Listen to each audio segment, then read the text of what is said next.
Hello, good evening. So this is the fourth video that I've done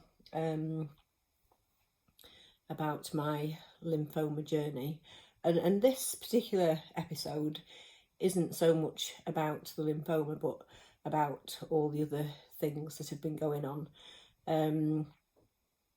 So since the last one that I did, which was when I had my bone marrow biopsy, and it's kind of things that are sort of connecting together and being sort of things that are like a bit of fate, really, is what I'm going to be talking about today. So last time when I talked about the bone marrow biopsy, I happened to mention that I would prefer to have the bone marrow biopsy rather than a colonoscopy or a gastroscopy. I don't know if somebody from the gastro department saw that video and decided to challenge that, but within a couple of days I had a letter through the post for an appointment for a gastroscopy. So just be careful what you say. So I had that done, today is Wednesday the 11th of May. I had that done on Monday. And actually, I know people say that ignorance is bliss, but it wasn't as bad as I recall the first one being.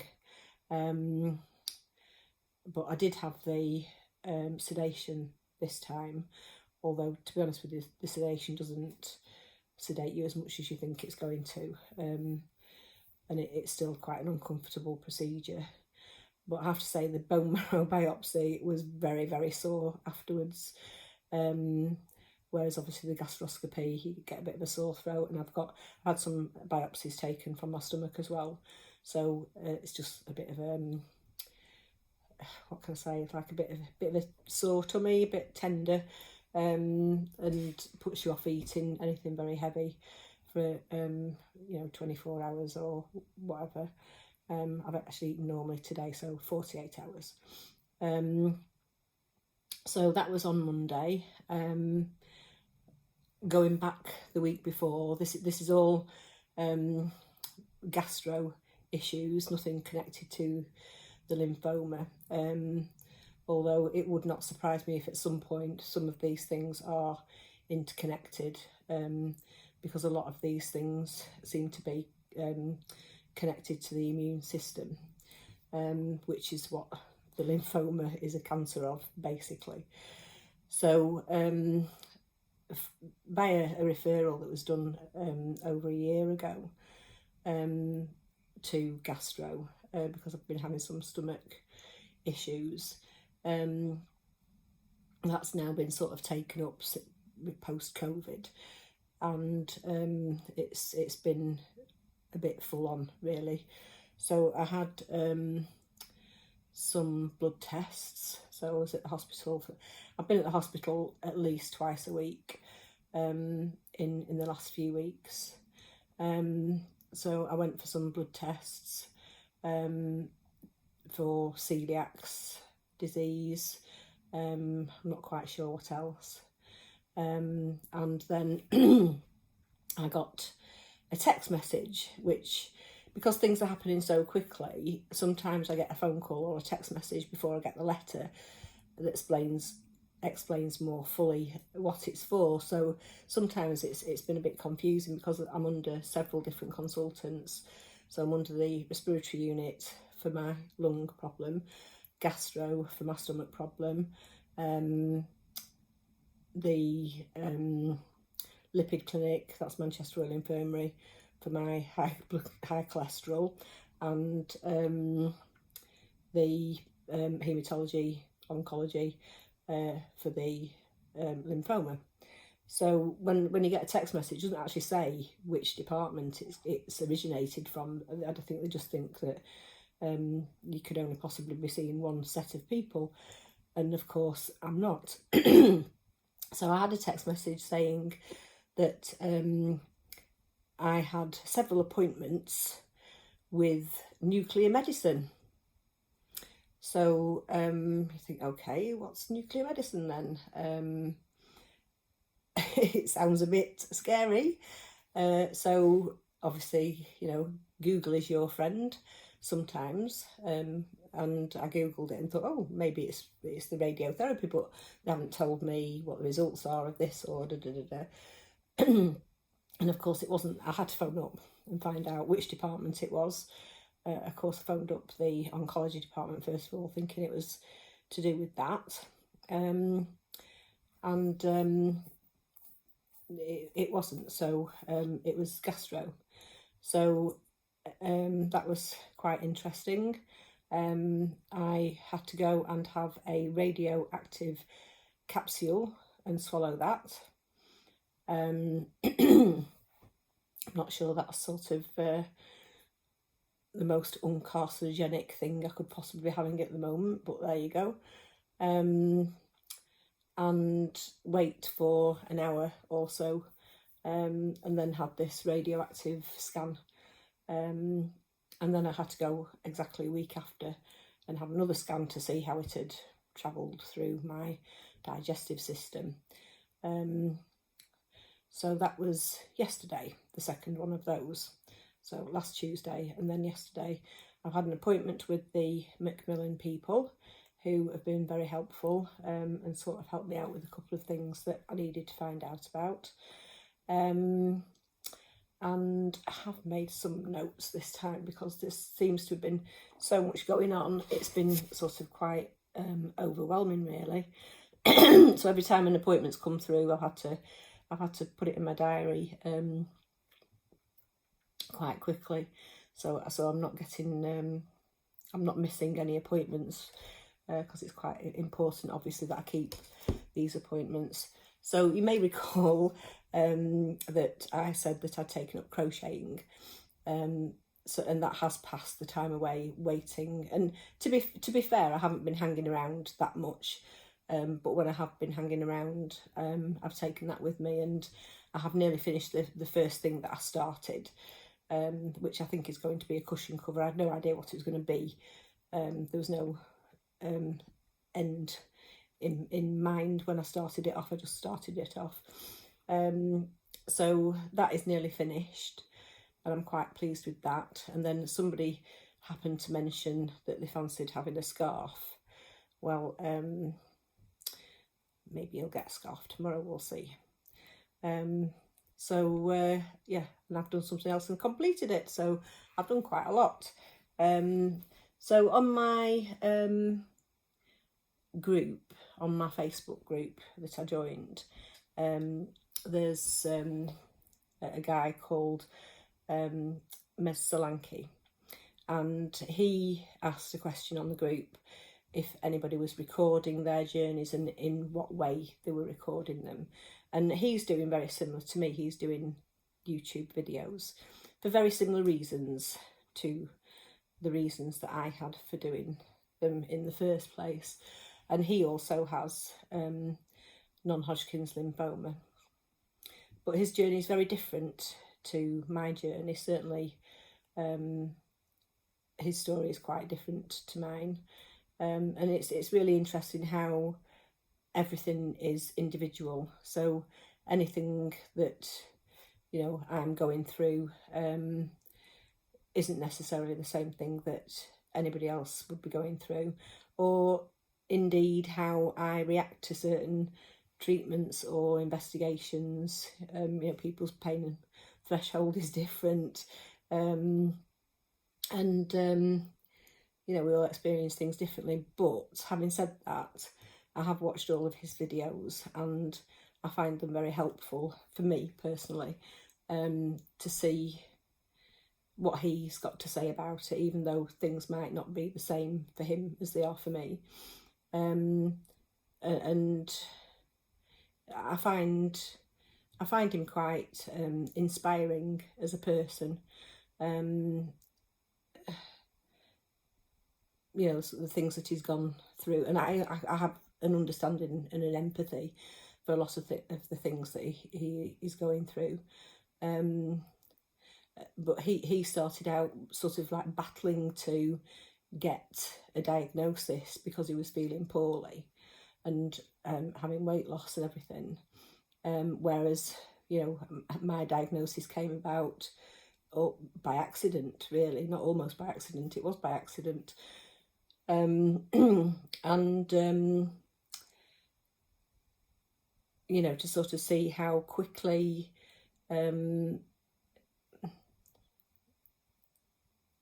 he was affected by the cancer is quite remarkable. But you know, hopefully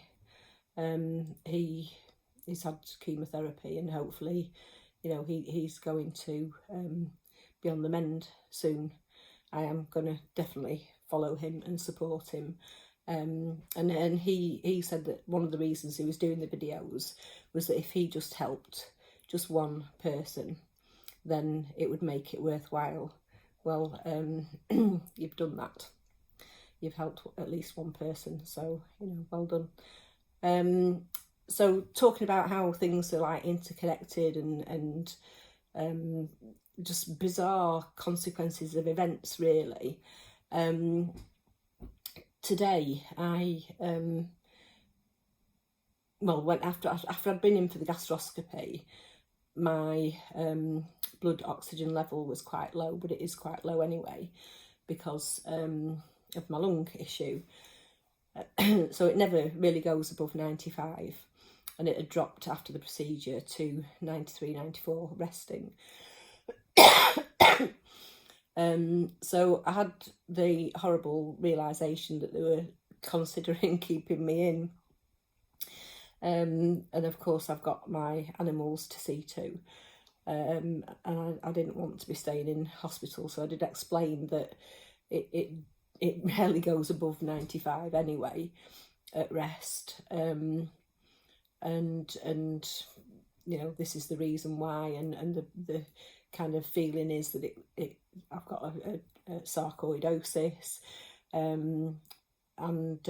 so she had to go off and get papal dispensation to allow me to go home. So they did do, saying that, you know, because of that, but I had to phone up the respiratory unit and speak to my consultant secretary there to let them know that I'd had this low oxygen count after the procedure. So I finally got through to them today, and I did want to phone them anyway because I haven't heard from them for a while, since I was sent to the breast clinic with the enlarged mass that had been detected on my CT scan to look at my lungs. And that was when they discovered it was an enlarged lymph gland, and I had the biopsies done at the breast unit. So, you know, my notes have been lost. They were obviously there at gastro. I've got a temporary set of notes which has got bigger and bigger. So I'm hoping the two are going to amalgamate at some point. But my respiratory guy hadn't been copied into all these other things that had been going on since then, and a lot's gone on since then. So he obviously wasn't aware. He was waiting for that before calling me back to see him. So obviously they're aware of that now, and I was asking what had happened because I had a walk-in breathing test, and I had a test that had been missed out the first time I had a whole massive set of blood tests done, to see if I was allergic to birds. And I think I might have said, maybe on my first video, that I had been advised not to go near my birds or to feed them, which is impossible because I can't get somebody in every day to do that. So my birds went to live with a relative of mine. And then during the recent half-term holiday that we had, I sold the aviary cage thing that I had. So there were obviously still some remnants of bits of feathers and bird bits and bobs that were in there, although it'd been, you know, cleaned out. Sort of, they get in the crevices, don't they? So that's gone now, and the blood test that was missed out for that, I went again separately to the hospital for that. So the results have come back from that, and that's what the problem is. So my lung issue is due to like an immune response causing, you know, like an allergic reaction, which causes an immune response in my lungs that damages my lungs to birds. So it's a good job the birds have gone to stay somewhere else. And it is called, and I need to put my glasses on again, hypersensitivity pneumonitis, and I think that's like pigeon fancier's lung, which is what we kind of thought about in the first place. So in a way that's like quite good news, because there is a possibility that I will improve. Now the thing that's caused the allergy has gone, i.e. the birds, but also it could have possibly damaged my lungs and left some scarring, so some fibrosis. But I won't really know that until I go back to see the consultant at the respiratory unit. But it you know, it's kind of like a weird chain of events. So, you know, I decide at my age to do a degree in animal behaviour and welfare for fun a few years ago, and I think it was in the first year. Sort of, we had a module which was breeding of non-mammalian species, and I picked budgies, which is where the budgies came from. So, you know, doing a degree about animals, animal welfare, which is what I'm really passionate about. Breed the budgies, bring a couple home. Subsequently, there's a couple of budgies found straying, I rescued, some wanted rehoming, and I ended up with, you know, a few birds in my aviary in my house, and they've caused me to have this quite severe breathing problem. And because of that, and the investigations into why I've got the breathing problem, by accident, incidentally, they've found the cancer.